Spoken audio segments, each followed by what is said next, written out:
Hi everyone, so welcome to another video. So today we're going to carry on with the heat embossing and we're going to do triple embossing.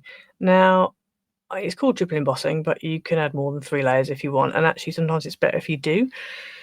So I'm going to again just show you kind of how to do it, and there are lots of different ways you could do it. You can do a bit of you can kind of mix and match with what you've already learned. So the variegated embossing that we did, you could do a bit of that and then triple emboss. You could use UT, which obviously then the ultra thick embossing enamel, which would also then work. I'm just literally going to use one type of powder. I'm going to use this copper embossing powder. I would say for this, you don't really want to go super fine. So this is more for your kind of chunky embossing powders. So as I said, UT is quite good. That works quite nicely. And any kind of just normal standard embossing powders also work quite nicely. It is a bit messy. You probably will need to trim it up a little bit, because trying to get it so that it doesn't, you don't end up with edges like we did with the UT can be a bit tricky. So to start off with, find a little bit of card, and I would do a decent weight. So this one is about a 280, I would say, GSM. That's like the minimum you really want to go with. And you want to find whatever stamp it is you're going to do. So I'm using this little thank you stamp, and we used this, for those of you who've watched the series, we used this in the first episode when I did just basic heat embossing. But it's quite a nice, simple font. It's not too fancy. It's a decent size. It's not, too small, and it's not too big. And I think this will work well. There was one that I used on a demo, and it's this one that says Imagine, and as you can see, it's just kind of quite, this is very old, this piece, that's why it doesn't look that great anymore, but you can see it's kind of similar kind of letter size, similar kind of font. You don't want anything too fancy. It does work with fancy stuff, but it's best if you don't go too fancy. So what I'm going to do is I'm going to completely ink up this entire piece. Now if I miss edges, it's not a problem, because I've made this card way bigger than I need it to be. So I'm just going to go ahead and just ink this piece of card up as best I can. So I'm just putting it face down onto the ink pad and pressing down. And when we get to the point where we've kind of inked up all 4 corners, you kind of want to avoid touching that surface. And then just turn it over and just have another quick look at it and just see whether it looks like it's fully inked, which I think it is. This side's looking a bit, because it's starting to kind of dry off in places, so just be careful of that. Okay, that will do. We'll go with that. We can always add more on. We're going to be adding layers on anyway. And then you want to sprinkle it, completely cover it with your embossing powder. So I've gone with the copper. So I'm just going to grab the edges like this, and try not to touch it, and just trying to cover it as best I can, like that. There we go. And then I'm going to put that on there and just get rid of this excess. And then what I'm going to do is I'm just going to heat this up. Now, if you want to use the little tray that you use for your UT, your little tray thing, you can. It's quite a good idea to do that for this, so it doesn't blow everywhere. I'm going to try and go without it. This could go horribly wrong. You could also do your sticky note method, but obviously you'd want to do that before you have added your powder on.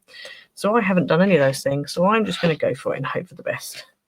I'm going to have a pair of tweezers on hand ready, just in case I do need them to kind of steady it.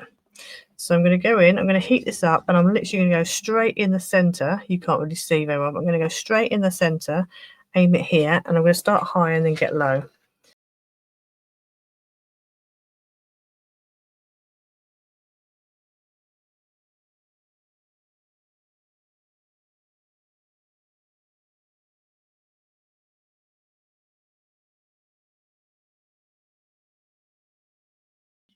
Okay, so that's with the first layer of copper heat embossing powder on. As you can see, it's really bowed, but don't worry too much about that, because we're going to be adding more layers, and you can kind of, while it's still kind of warm but not wet, you can kind of bend it, just do it a little bit so it doesn't crack.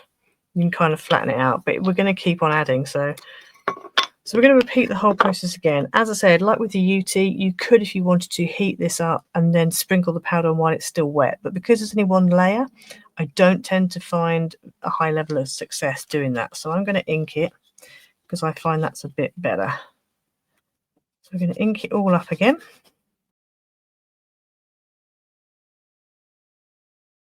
We're going to bring our bit of paper back in and we're going to go back over again with the powder like that. And then again, just very carefully pick it up, tap it all off so you've got a nice even coating. Any bits that you can see that aren't evenly coated, just go back in with the powder. Always get rid of your excess after each one. And if you get a waft of wind from your heat gun, you're going to end up with powder everywhere. Okay, so we're going to go in again and we're going to heat it again.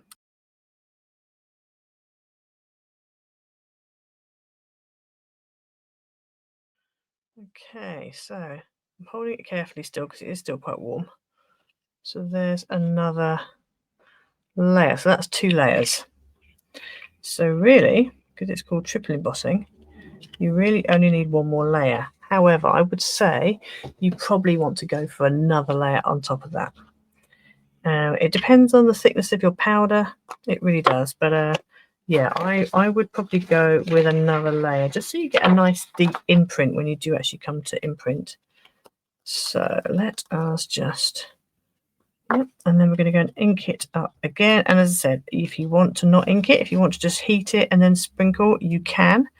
But I find better results doing it this way. Just because sometimes you, especially with a piece that's this sort of size, it's not that big, but you can think you've heated it all and then parts go, parts are heated and parts aren't. So you end up with it not completely even. So I find it more even this way around. So let's sprinkle another layer on.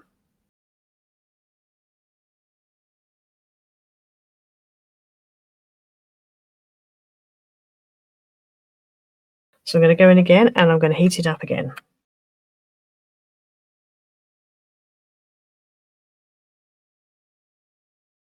Now you'll see it's becoming a bit like a piece of sheet metal now because the layers have added up. It's really nice. It's really smooth.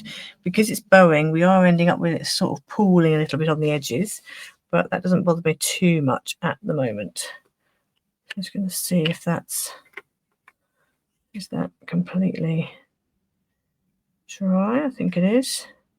Yeah, it is. So let's just try and straighten it out a little bit. Okay, so now we're going to go for a final layer, but this time what we want to do is we want to get our stamp ready. Okay, because you're going to need to act quickly, because you need to act while it's still hot. Now the fact that it's bowing could be a bit of a problem. So I'm just going to see what we can do. So I'm going to take, so this is actually 4 layers. So you could heat that up and stamp it now, but I just want another layer. I think it looks better with an extra layer. So I'm going to ink it up again and again. You could heat it and then add your powder on. That's perfectly acceptable. By this point, you really could do that. I'm just making sure that I definitely get good coverage, that's all. Just because I have in the past had disasters with doing it the other way. So I find it's better if you do it this way. But yeah, as I said, if you want to heat it up, you can.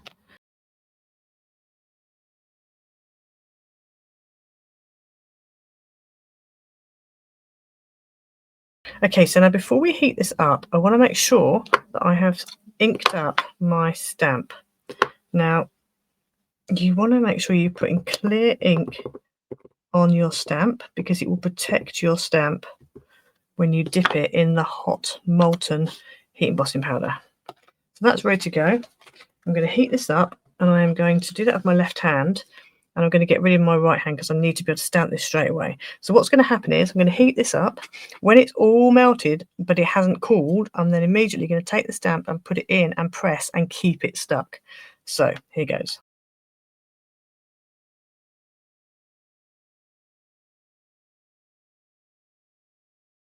And we go straight in with the stamp.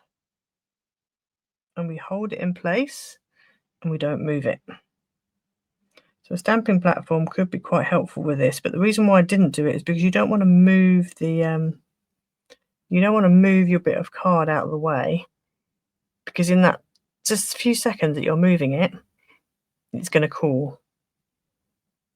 So we're just going to press and hold that. I'm only applying a bit of pressure.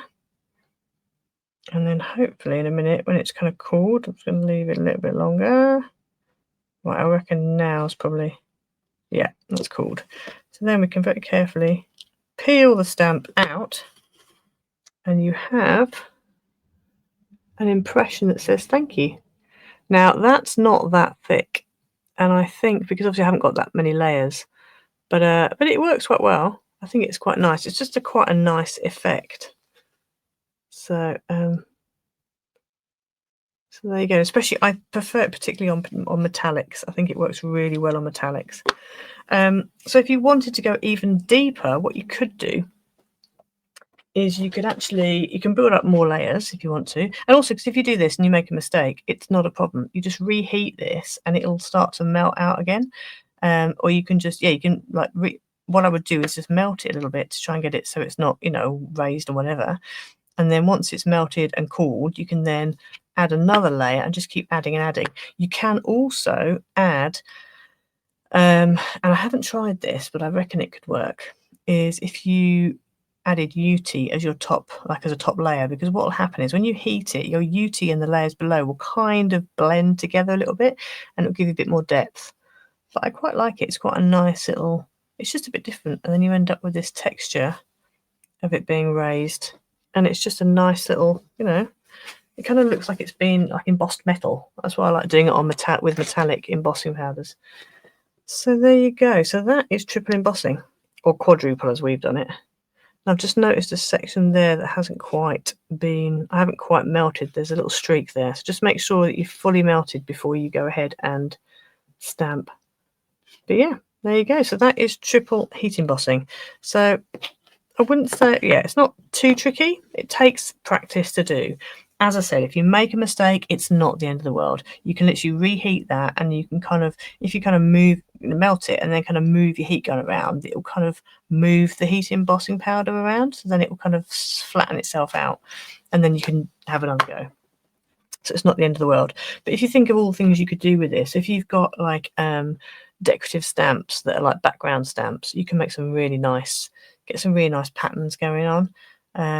Yeah, it's just a really cool little trick. I'd imagine you could probably use dies as well, patterned background dies. Don't actually put them through a, don't put it through the die cut machine. You can just kind of lay them on, hold them, especially if it's slightly bigger than your panel, and kind of just press them in, and that would probably work as well.